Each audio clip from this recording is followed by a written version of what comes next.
Immigration, a word that has so much meaning to those who strive for a better future.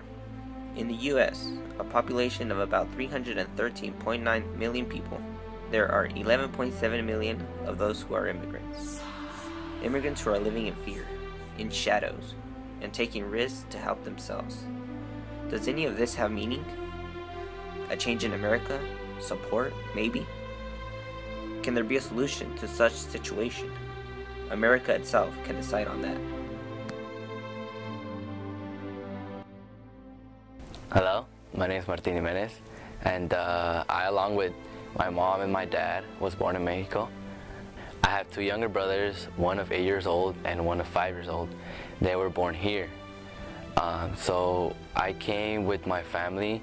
My dad came, actually, he came first, and he was working here as a part-time job in the fields. And he went back for my mom, and all three of us crossed together when I was around 5 years old.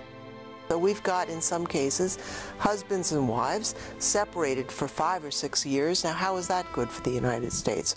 Or people whose talent we need, but we can't get them legal papers to come and do the things we want them to do. That needs to be part of reform as well. I've been living here already 12 years, and my dad's been living here for like 30, 35. We had fake papers, so that's like when a person that has papers lets you borrow them, and then you cross over with their papers.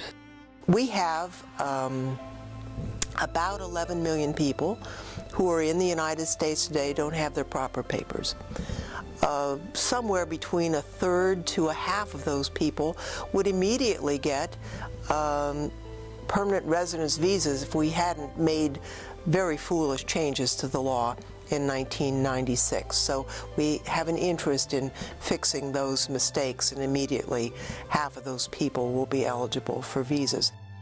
We get in so much trouble for it, but we still took a risk because to come here to the U.S. is a better way of life, an easier way of life than in Mexico, because it's harder to get a job there and it's harder to get money compared to here, because here there's the opportunities to life. So back in the 80s, my dad, he actually jumped the border because the border wasn't as big as now. So he jumped it, and when he jumped it, he actually found his leg and he broke it. Right now, we have people dying in the desert trying to cross into the United States. It's really a tremendous shame and tragedy that people are losing their lives attempting to enter the United States.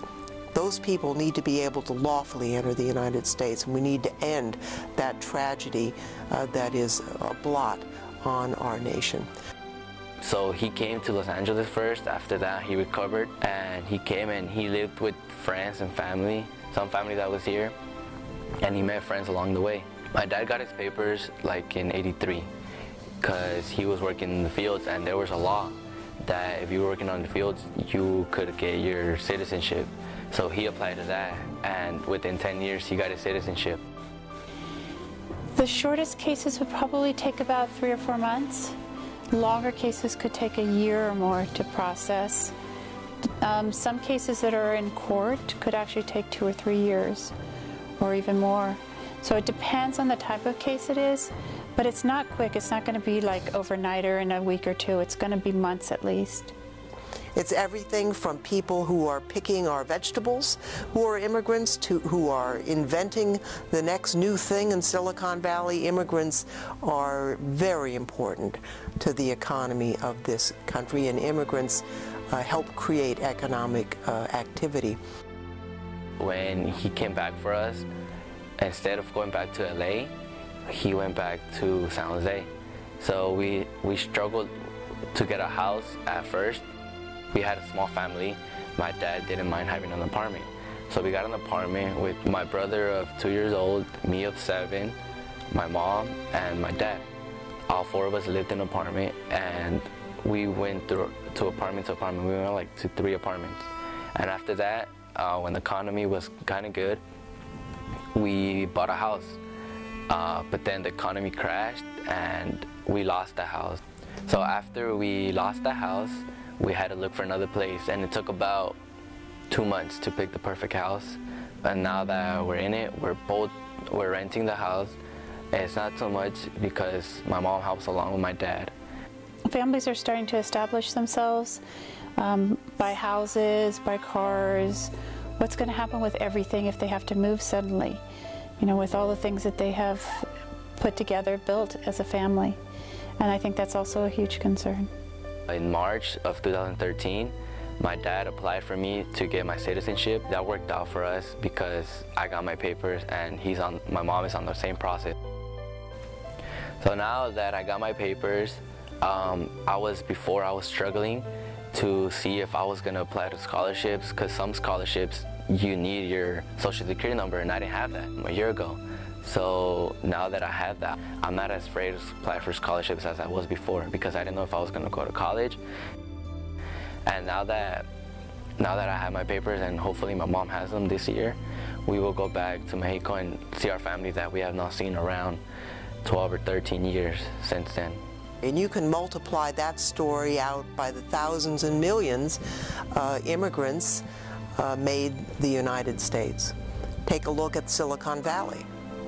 About half of the startups in Silicon Valley were started by somebody born in another country. Think of the thousands and thousands of jobs that were created by those startups. It's good for our economy. It's good for our national security. It's good for our people. And we should do it this year. It is vital that we approach the issue of immigration with a sense of urgency, a spirit of compassion, and a commitment to security. We believe it actually is a wonderful element in resolving this budget and fiscal fight that we have.